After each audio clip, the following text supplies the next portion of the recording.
네, 안녕하세요. 방송 언어 5주 1차시 영상 강의를 시작하도록 하겠습니다.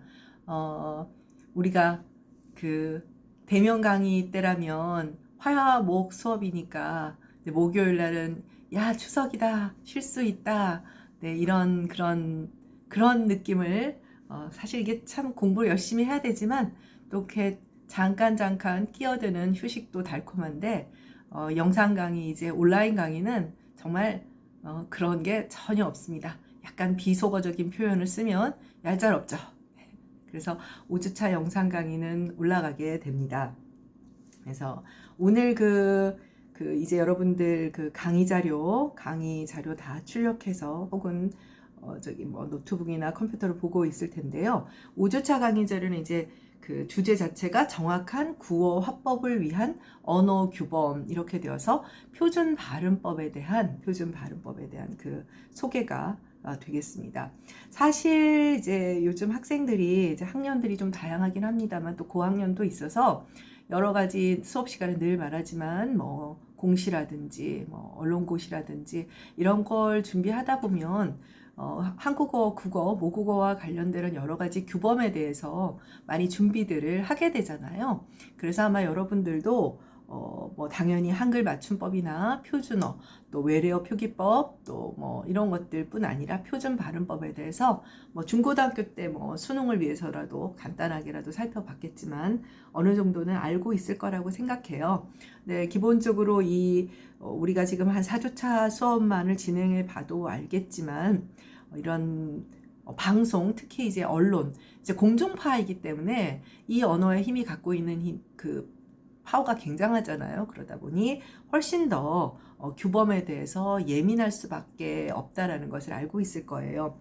이 중에 혹시 그 방송 쪽으로 관심을 갖는 친구들, 물론 신문사나 이렇게 모두 마찬가지입니다.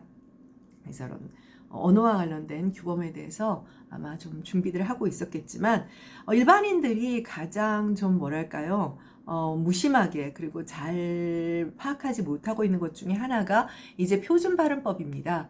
이제 표준 발음법은 이제 여러분들이 느끼는 것은 이렇게 고개를 갸우뚱을 사이시옷 발음 같은 경우에서 뭐 노래방이야, 뭐 비디오방이야, 뭐 등이라든지 그렇지 않으면 이제 겹받침을 발음해서 발고가 맞아, 밥고가 맞아, 뭐 이런 얘기들을 하고는 네이버로 찾아보거나 아니면 에이 귀찮아 마라 뭐 이런 경험들이 있을 겁니다.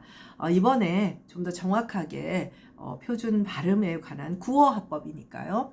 구어화법이니까 표준 발음에 대해서 정확하게 한번 짚고 넘어가도록 할 필요가 있을 것 같아요. 물론 시험을 보기 위해선 직전에 좀 철저히 외울 필요가 있을 텐데 언어이기 때문에 규범을 외운다 하더라도 나의 개인적인 발화의 습관을 참 쉽게 고치기는 어려운 면이 없지 않아 있습니다.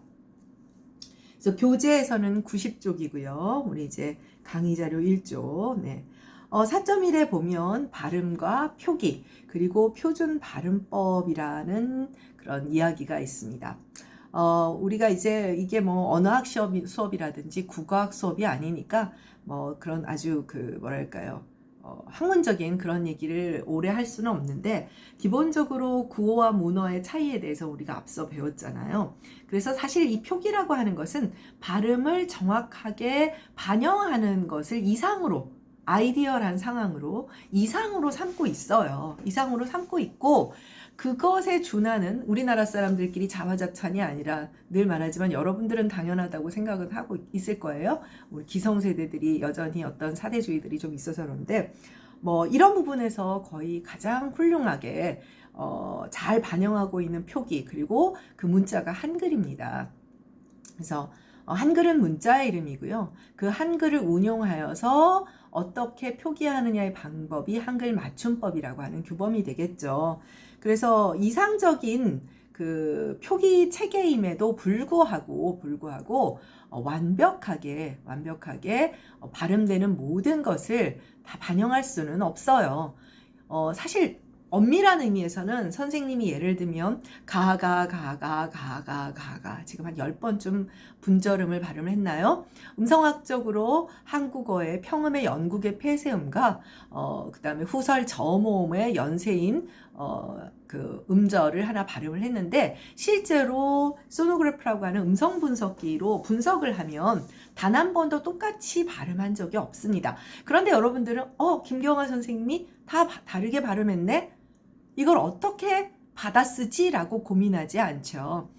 이거는 뭐냐면 적절하게 내가 인정하는 평음의 영국의 폐쇄음, 문자로서 기억으로 표기할 수 있는 범주다라고 생각하면 수용하게 되는 겁니다. 그래서 인간은 시각적으로나 청각적으로나 모든 지구상에 존재하는 물리학적인 상황을 다 보고 듣고 하는 것은 아니죠. 자, 예를 들면 소리와 관련되는 것은 우리가 그 듣는 영역은 가청 영역이라고 하는 것이 있어요. 고주파나 저주파는 못 들어요.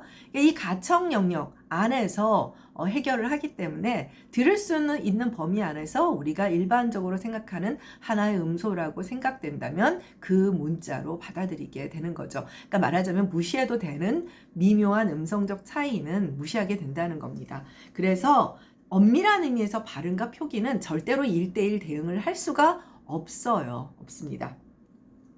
네, 그러나 표기라고 하는 것이 그럼에도 불구하고 미묘한 문제들을 만들어 이제 내게 되는 것이죠. 자, 일단 그 밑에 우리 강의 자료를 보면 표준어 규정의 하위 규정이 당연히 표준 발음법이 되고요. 방금도 말했다시피 어느 정도 문자 체계를 운용하는 표기법의 방식에서 모든 발음을 다 표기할 필요가 없음은 분명하지만, 그럼에도 불구하고 미묘한 표기법의 원리 문제, 그리고 인지할 수 있는 표기와 발음의 불일치 같은 것들이 나타나게 됩니다. 이게 주로 이제 표기법의 원리와 관련이 됩니다. 뒤에 가서 다시 배우겠지만, 자, 예를 들면 책이라고 하는 표기가 있고 책이라고 하는 표기가 있어요. 자, 선생님이 지금 사실 책이 좀 두껍죠? 우리 화법과 미디어 언어 분석이라는 이 책이 좀 두껍죠? 라고 얘기를 했습니다. 책이 좀 두껍죠? 자, 여러분들한테 받아쓰기를 시킨다면 너나 할 거 없이 선행하는 책 플러스 2로 표기할 겁니다. 이거 어릴 때부터 여러분들은 초등학교 이전부터 이미 교육받아서 이 표기 원리, 이제 뒤에서 다시 나오겠지만 형태 음소적 원리, 어감과 문법 형태소인 조사나 어미를 분간하여 적는 그런 형태소를 분간하여 적는 그런 표기법의 원리를 현대 국어에서는 채택하고 있습니다. 그런데 실제 발음은 책이가 아니라 책이죠. 그렇다면 두 번째의 방식이 훨씬 더 발음에 충실한 표기 방법입니다. 발음에 충실한 것은 전자가 아니라 책이라고 하는 후자죠. 무슨 뜻인지 이해를 하시겠습니까? 실제로 우리가 그 책이라고 됐을 때 이 기억은 받침이에요. 받침이지만 실제 발음에서는 후행하는 음절의 초성으로 발음되죠. 그렇기 때문에 발음을 정확하게 반영한 것은 책이가 됩니다. 자, 거기 슬래시 뒤쪽에 보면 사람 이와 아래아가 포함되어 있는 표기가 있습니다. 현대국어의 표기라면 형태소를 고정하는 표기이기 때문에 사람 플러스 주격조사 이가 되지만, 훈민정음 창제 당시의 세종대왕은 후자의 표기법의 원리, 좀 더 발음에 충실한 표기 원리를 채택하여 표기를 했죠. 이것을 음소적 표기 원리라고 합니다. 막 정신없이 받았을 거 없습니다. 뒤에 또 다시 나오고요. 그리고 뒤에 가서 이제 문호화법에 가면 좀 더 역사적 배경에 따라서 이런 표기법의 원리에 대해서 배우게 될 겁니다. 그러나 이 두 차이는 분명히 기억할 수가 있죠. 그러니까 슬래시의 앞뒤에 다 모두 책 플러스 이 주격조사를 분리해서 쓴 표기는 형태소리를 고정하는 형태음소적 표기를 하여 1933년 맞춤법 통일한 이후 현대국어의 표기법 체계의 근간을 이루는 표기법의 원리이고요. 반면에 사람이와 같이 이렇게 책이와 같은 받침 표기를 하지 않고 뒤에 모음으로 시작하는 조사가 오는 경우에 후행 음절 초성으로 발음 나는 대로 연음하여 쓰는, 이런 표기는 음소적 표기 원리라고 합니다. 발음 나는 것에 더 충실하죠. 세종대왕은 지금 형태음소적 원리가 아닌 음소적 원리를 택했습니다. 그런데 여러분이 잘 알고 있는 훈민정음 초기 간행 문헌인 그리고 세종이 직접 이제 그 집필한 용비어천가의 경우 그리고 또 훈민정음 언해라고 하는 그 이제 설명서죠. 그 책에는 현대국어와 똑같은 형태음소적 원리의 표기가 보입니다. 이건 어떻게 된 걸까요? 어떻게 된 걸까요? 수업 시간이면 아는 사람? 이렇게 물어봤을 텐데, 네. 어떻게 된 것이냐면, 세종은 형태 음소적 원리와 음소적 원리를 모두 알고 있었습니다. 물론, 형태 음소적 원리, morphophonemic principle라고 하고, 또 음소적 원리, phonemic principle이라고 합니다. 음소적 원리. 이런, 서구에서 이 용어가 나온 것은 20세기 이후예요. 20세기 이후거든요. 서구에서 나온 그런 용어를 세종은 쓰지는 않았지만 이 원리를 알고 있었습니다. 세종은 정말 여러분들이 훌륭한 임금이야 라고 주입식 교육을 받기 이전에 조금만 선생님도 여러분하고 똑같이 교육을 받았죠. 들여다보면 정말 훌륭한 임금이고 혹시 타임머신이 있다면 단 한 번이라도 만나보고 정말 안 그런 사람이 한국 사람 중에 어디 있겠습니까마는 정말 대단한 사람입니다. 세종이 조금 얘기가 빗나갑니다만은 정말 전 영역에 공부밖에 안 한 사람일 뿐 아니라 이제 세종의 단점은 아마 여러분도 다 알고 있을 거예요. 좀 많이 먹어서 이제 그런데 운동은 안 하고 계속 앉아 있고 좀 그런 면이 있고 또 그 다음에 이제 아이를 많이 여러분들이 알아둬야 하는 것은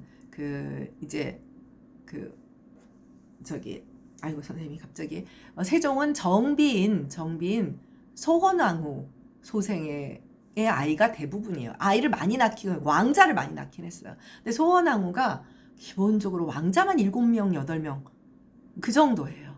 그래서 이제 이거는 좀 진도 나갈 것들이 있으니까 나중에 기회가 있으면 조금 진도의 여유가 있으면 세종에 대한 이야기를 좀 더 하도록 하고, 그러니까 표면적으로 세종이 아주 그냥 후궁도 많이 그거는 아닙니다. 후궁을 두는 것은 두게 하는 것은 정비인 왕비 즉 소헌왕후의 아주 중요한 왕비의 중요한 책무이기도 하기 때문에 이제 후궁을 발탁을 하고 이런 부분들 여러분들이 드라마나 이제 영화만 너무 보게 되면 정확한 그 절차들에 대해서 오해하는 부분이 있는데 세종은 여러 가지 측면에서 또 아내도 굉장히 사랑했던 사람이죠. 그래서 여러분들이 초기에 만나게 되는 이 많은 그런 훈민정음 관련된 문헌들, 석고상절이나 이런 문헌들, 월인석고, 석고상절은 이제 세조가 수양대군 시절에 집필한 것이지만 세종이 어머니의 명복, 즉 소헌왕후, 그러니까 자신의 아내이자 왕자와 공주들의 어머니인 소헌왕후의 명복을 빌게 하게끔 이제 안내를 한 책이고 그거를 본 다음에 아들이 너무 잘 지었다 싶으니까 월인 청강지곡으로 화답을 하게 되는 그런 책입니다. 그래서 사실 세종은 여러 가지 측면에서 정말 인간적인 측면에서 존경을 할 수 있는 왕이기 이전에 그런 능력을 가진 사람인데 이제 물리학이나 천체로 같이 그런 것도 알겠지만 그 근본은 수학이잖아요. 그래서 칠정산이라고 하는 수학 관련 책도 만들고 신하들로 하여금 수학 시험도 봤어요. 그래서 거의 방정식, 2차 방정식 정도는 할 수 있게끔 옛날에도 다 있었습니다. 서양에만 있었던 것이 아니에요. 우리는 조금쯤은 기성세대와는 달리 여러분들은 훨씬 더 주체적이고 반듯한 그런 가치관들을 더 많이 가지고 있기 때문에 우리 세대가 가지고 있는 그런 사대주의적 그리고 문화 사대주의적인 관점은 많이 극복했으리라 생각되는데 그래서 그렇게 그런 시절도 있어요. 수학을 좋아하는 여기 보면은 이제 좀 다른 전공 친구들도 많아서 네, 다시 본론으로 돌아오겠습니다. 그래서 세종은 테스팅을 해본 거예요. 야, 이거 형태음소적 원리를 선택할까, 음소적 원리를 선택할까 고민하다가 결론은 뭘 선택한 건가요? 음소적 원리를 선택한 거죠. 자, 여러분들 대학생이 아니라 6살, 7살 내지는 초등학교 1학년이라고 생각했을 때 담임 선생님이 받아쓰기를 시키면 음소적 원리가 쉬울까요? 아니면 형태음소적 원리가 쉬울까요? 음소적 원리가 훨씬 쉬워 보이죠. 훨씬 쉬워 보이죠. 그래서 세종은 습득이 좀 더 용이한 음소적 원리를 보급형으로 선택합니다. 보급형으로 선택하게 되는 것이죠. 야, 얘네들 지금 급해. 빨리 배우는 게 우선이야. 의사소통, 어차피 신하들은 이거 한글 받아들이지도 않고 오랑캐 문자니 뭐니 하면서 뭐 최만리 같은 사람은 세종한테 직접 비열한 문자라고까지도 했거든요. 그랬기 때문에 이제 결정을 합니다. 보급형으로 좀 빨리. 그래서 음소적 원리를 선택합니다. 네. 우리과 학생들이 김경화 선생님의 이상형이 세종대왕이라고 하는데, 아유, 여러분 그런 남자 만나면 정말 좋은 거예요. 그런 남자가 세상에 어디 있겠습니까? 역사에 한 명 있는 사람인데. 자, 그래서 그 교재 90페이지에서는 교재 90페이지 강의 자료 말고요. 교시 90페이지에서는 표기와 발음이 일치하지 않는 경우 뭐 이런 얘기들에 대한 이야기가 나와 있고요. 134쪽부터 이제 그 표기법 원리와 변천에 대해서 이제 아마 같이 좀 더 살펴보게 될 것입니다. 그래서 그거는 뒤에 가서 살펴보도록 하고요. 4.2로 넘어가도록 하겠습니다. 4.5에서는 표준어 규정 속의 표준 발음법과 그 내용에 되어 있습니다. 그러니까 사실 우리가 지금 아직 표준어도 배우지 않고 표준 발음법을 먼저 배우는 이유는 뭐냐면 이제 문어화법이 사실은 모든 게 다 그래요. 더 외울 것, 더 배울 것, 학습할 것들이 문어 부분에 더 많기 때문에 이제 구어화법에 대한 정리를 먼저 하려고 이 저자는 내가 선택한 것이 아니라 이 저자의 선택은 그런 것 같습니다. 그래서 교재 91쪽이고요. 그 다음에 강의 자료 지금 계속 1쪽입니다. 현행 표준어 규정은 1988년에 공포가 되었고 이제 공포가 된 다음에 이것을 이제 공포를 했어요. 한 다음에는 이게 어떤 문제인지 여러 가지 의견들을 시민의 의견들도 받고 그래요. 그래서 89년에 여러분들이 초등학교 때 배운 그리고 지금까지 시행되고 있는 것은 기본 원칙은 모두 89년 것입니다. 그 이후 여러 가지 조례들에 의해서 규정 개정안들이 조금씩 나오게 되죠. 항상. 그리고 표준어 규정의 전신은 1930년에 나온 사정한 조선어 표준말 모음이라고 되어 있습니다. 표준어 규정의 전신은 이렇고요. 사실은 이제 표준어를 처음 제정한 것은 1912년에 나온 언문철자법이라고 하는 것입니다. 사실 이 언문철자법은 우리의 그 역사에서는 조금 안타까운 것인데요. 조선 총독부에서 어용학자라고 하는 것은 뭐냐면, 임금 어자예요. 그러니까 그러니까 임금의 뜻을 그대로 반영하는 그냥 말 그대로 네네네네 집단이죠. 근데 이제 그때는 일제시대니까 일제 치하에 순응하고 또 그 다음에 그들의 체자, 이제 나는 뭐 일본 사람이야 라고 생각하는 그런 사람들이 이제 같이 모여서 언문철자법을 만든 게 있습니다. 근데 그 전에 이제 을사늑약 이전에 1905년인가 7년인가 뒤에서 다시 나올 거예요. 선생님들 이제 연대 숫자에 약해서 그 국문의정안이라고 해서 이제 그때는 이제 우리가 일반적으로 알고 있는 초기의 한글학자들이 모여서 이제 고종 황제가 공용 문자로 처음으로 세종이 1443년에 창제를 했음에도 불구하고 공용 문자로의 지위는 고종 황제가 조선 그 이제 뭐죠 이제 그 황국을 선언을 하게 되잖아요.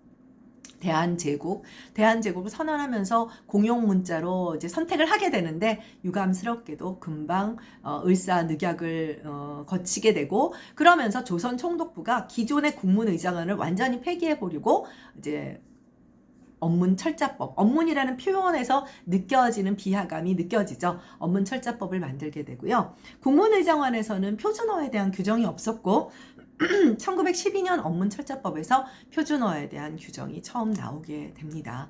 그래서 혹시 여러분들 이제 일본 쪽에서 갑자기 선생님들 이제 패스트 패션 브랜드 백화점에 많이 아이고 선생님도 거기서 사 입으면서 좀 이해를 해줘. 거기 이제 그 방송에서 한글을 우리가 널리 보급시켜줬다. 이런 이제 약간 우익 방송 같은 것이 있었습니다. 우익 방송 같은 것이 있었는데 이게 그 근거가 뭐냐면 일제시대에 자신들이 문맹에 처해 있었던 한국인들에게 언문 철자법 같은 것을 이제 배포해 주었다, 이런 얘기가 되는 것이죠.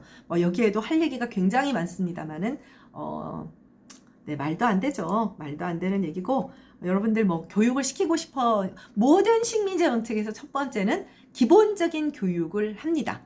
기본적인 교육을 왜 할까요? 말귀는 알아들어야 노동력을 착취할 수 있기 때문이죠. 아예 문맹이면 부려먹기가 너무 어렵기 때문이에요. 네, 추후에 또 이제 어떤 이런 규정의 역사에 대해서 살펴볼 때 좀 더 살펴보도록 하겠습니다. 네, 그래서 현재의 89년에 이제 완전히 시행된 표준 발음법의 구성은 7장 30항으로 이루어져 있고요. 총칙부터 자음과 모음, 음의 길이, 받침의 발음, 음의 동화, 경음화, 음의 첨가, 이렇게 되어 있습니다. 그래서 총칙 1항, 말하자면 표준 발음법에서는 헌법과도 같은 것이죠. 그래서 표준 발음법은 표준어의 실제 발음을 따르되 국어의 전통성과 합리성을 고려하여 정함을 원칙으로 한다라고 되어 있습니다. 그래서 아직 우리가 표준어가 뭔지를 이제 구체적으로 정의를 배우지 않았지만 이제 어느 정도 대학생이니까 전제적으로 안다라는 전제 하에 이제 표준 발음법을 소개하고 있습니다. 그리고 2장은 자음과 모음의 목록에 대해서 다 알고 있겠지만 그 다음에 이중모음이 뭔지를 설명하고 3장에서는 음장, 이게 음의 장단이죠. 그 다음 4장은 받침의 발음, 그리고 받침 발음이 가장 이 표기법 규정에서 표기법이 아니라 그러니까 표기와 발음의 관계에서 받침의 문제가 가장 발음을 제대로 반영하지 않는 경향이 많습니다. 그 이유는 형태소를 고정하기 위해서죠. 받침의 발음 부분에서 다시 설명하게 될 겁니다. 그리고 9개의 항목이 들어있어서 받침의 발음이 아주 이제 큰 비중이라는 것을 알 수 있고요. 그 다음에 5장은 동화, 그 다음 이제 주로 자음과 관련되는 동화가 이루어져 있고, 그 다음에 6장은 경음화, 그 다음에 경음화도 이런저런 이야기할 것들이 많겠죠. 7장은 첨가, 소리의 첨가에 대한 이야기가 들어있게 됩니다. 네. 자, 그 다음 이제 4.2.1 모음의 발음으로 들어가도록 하겠습니다. 잠깐만요. 네. 모음의 발음은 표준어의 모음은 모두 21개입니다.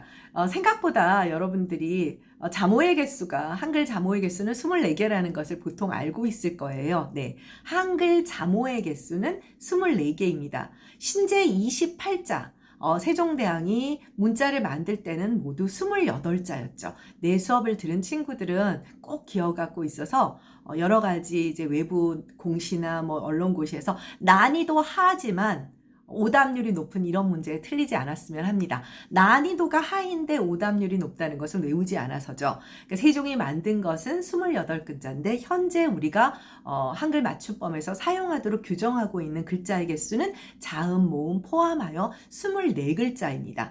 그러면 뭐뭐 빠졌을까요? 아래아가 없어졌고요. 그 다음 반치음, 그 다음에 꼭지이음, 그리고 여린히읗, 이렇게 사라졌습니다. 네, 표준어의 모음은 모두 21개입니다. 그러니까 결과적으로는 자음 모음 합해서 모두 24개인데 모음이 21개나 된다고? 라고 하는 것은 여러 가지 이중모음이나 이런 거에서 겹쳐 쓰기도 하고, 그러니까 문자가 그만큼 효율적이고 경제적이라는 거죠. 적은 단위로 다양한 조합을 이룰 수 있는 것이 가장 이제 과학적인 방법이니까요. 그래서 이제 모음은 21개다. 여기에는 제3항의 이 모음 21개에는 단모음도 들어가 있고 이중모음도 들어가 있죠. 단모음은 여러분도 알다시피 이, 에, 으, 아, 우, 오처럼 조음의 동작이 한 번뿐인 것이고요. 이중모음은 이야, 이야, 야, 이런 식으로 첫 시작에 조음의 그 모양과 끝나는 조음의 모양이 다를 때 이중모음이라 하죠. 중고등학교 때 다 배운 걸로 알고 있습니다. 그래서 야여 요요와 같은 평순계 이중모음이 있고 와워 위와 같은 원순계 이중모음이 있지요.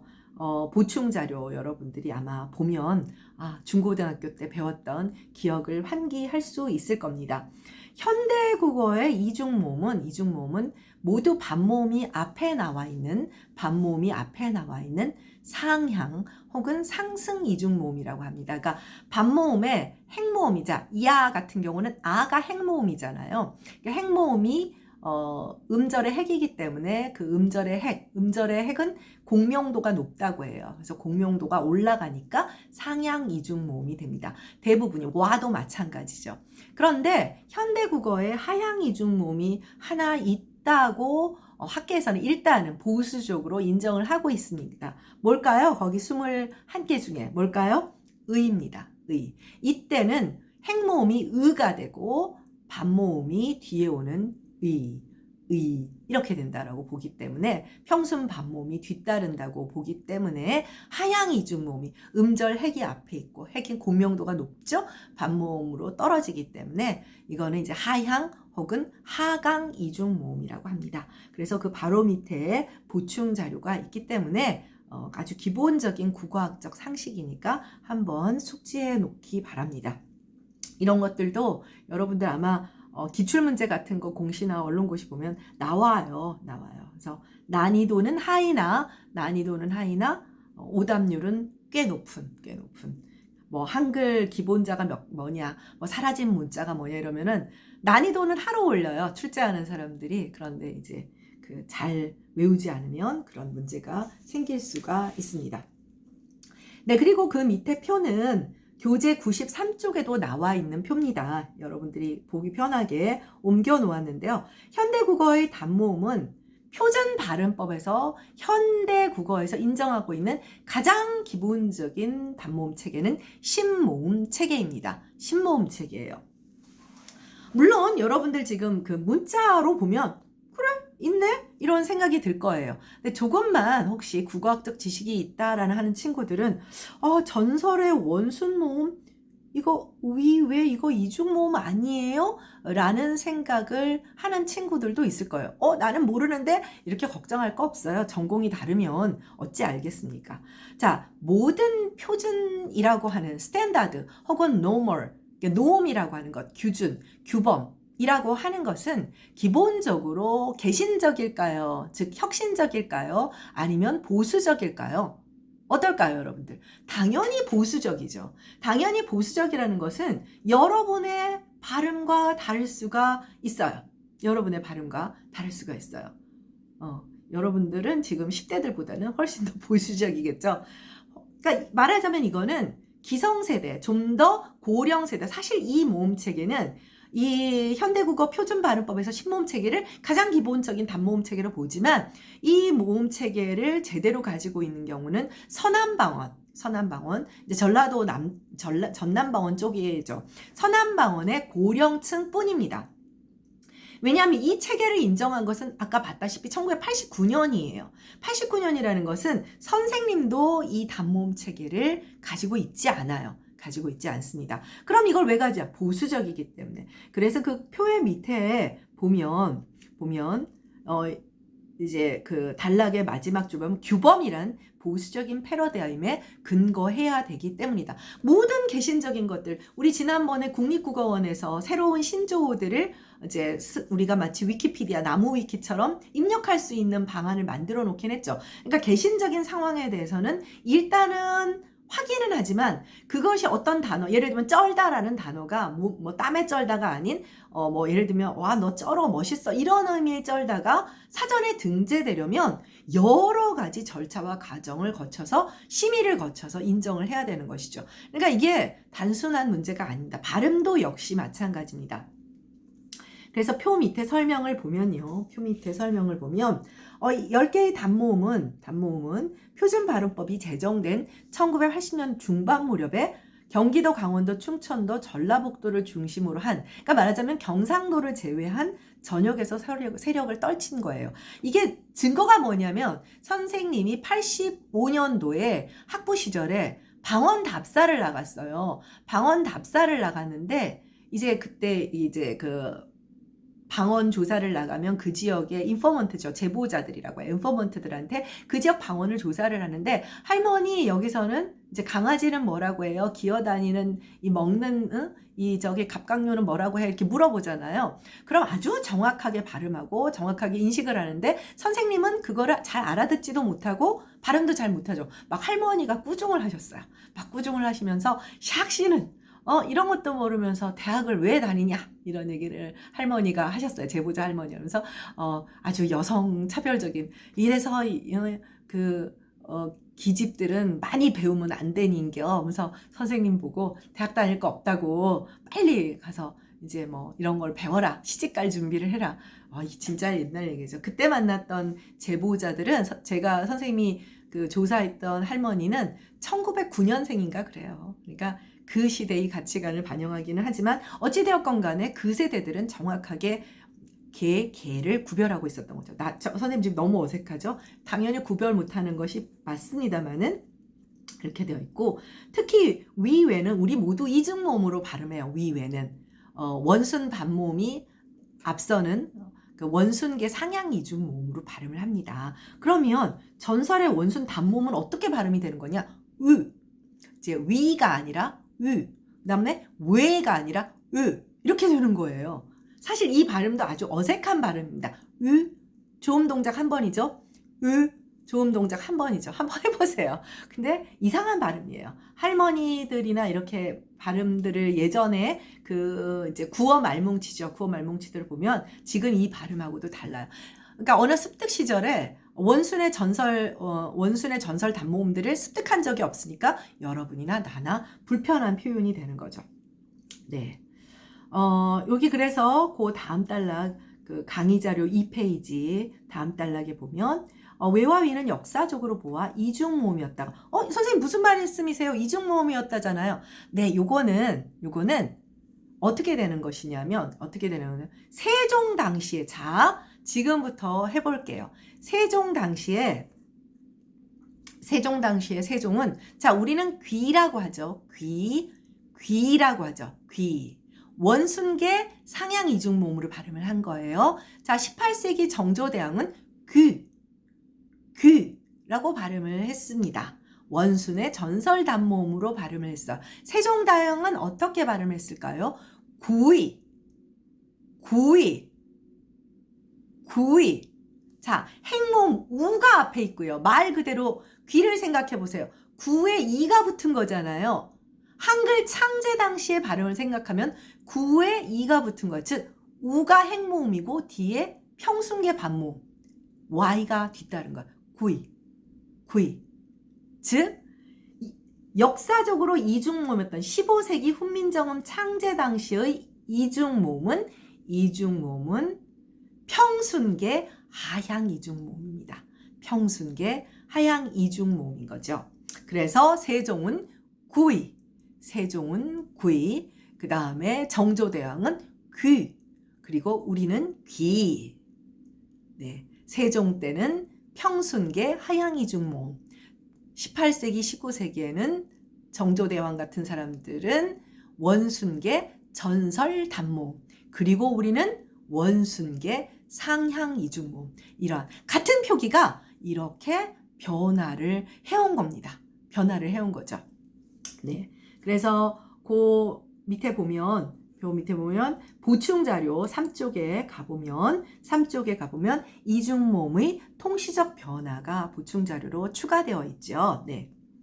그래서 일단 이중모음에 따라 가장 늦게 형성된 단모음에 속하고 외보다는 위가 더 늦게 단모음으로 변하였다고 합니다. 그러니까 난 지금 단모음으로 발음하고 있지 않아요. 지금은 다시 외위로 이중모음으로 변화하고 있습니다. 이러한 현상을 반영하고 있는 것이 표준 발음법 제4항의 교침 규정이죠. 그래서 제4항 다시 이쪽으로 가보면 제4항에서 뭐라 그랬냐면 단모음으로 발음하고 단 외와 위는 이중모음으로 발음할 수 있다. 그러니까 이들이 왜 단모음으로 발음한다라는 제4항의 규정이 꼭 있냐면 역사적으로는 이제 아이, 어이, 또 오이, 우이 등은 보충 자료에서 살펴보듯이 평순계 하향 이중 모음이었기 때문입니다. 그래서 부침에서는 현대국어에서는 왜, 위가 이중 모음으로 발음될 수 있다라고 규정을 하고 있는 것입니다. 그런데 사실 현실적으로 보면 우리 다 이중 모음으로 발음하고 있죠. 원래대로 지금 대부분의 세대가 지금 이 규정은 89년 개정안이에요. 벌써 지금 오랜 시간이 지났잖아요. 그러다 보니까 선생님이 20대 때인데 지금 선생님 50대란 말이에요. 그러니까 사실 현실적인 규정은 단모음으로 발음할 수 있다. 오히려 이 발음을 하는 세대가 더 적기 때문에 이런 수정을 해놓는 제사항의 규정이 더 타당하겠습니다만은 규범이라고 하는 것은 보수적이다 보니 아직까지는 지금 그 3, 4항의 그런 표준 발음법의 규정을 유지하고 있는 상황이라고 할 수가 있습니다. 네, 그래서 네, 보충 자료 조금 더 얘기를 하고 싶은데 요거는 얘기를 하다가 보면 조금 너무 길어질 것 같아서 네, 오늘 1차 시 수업 영상은 여기서 마치도록 하겠습니다. 수고했습니다.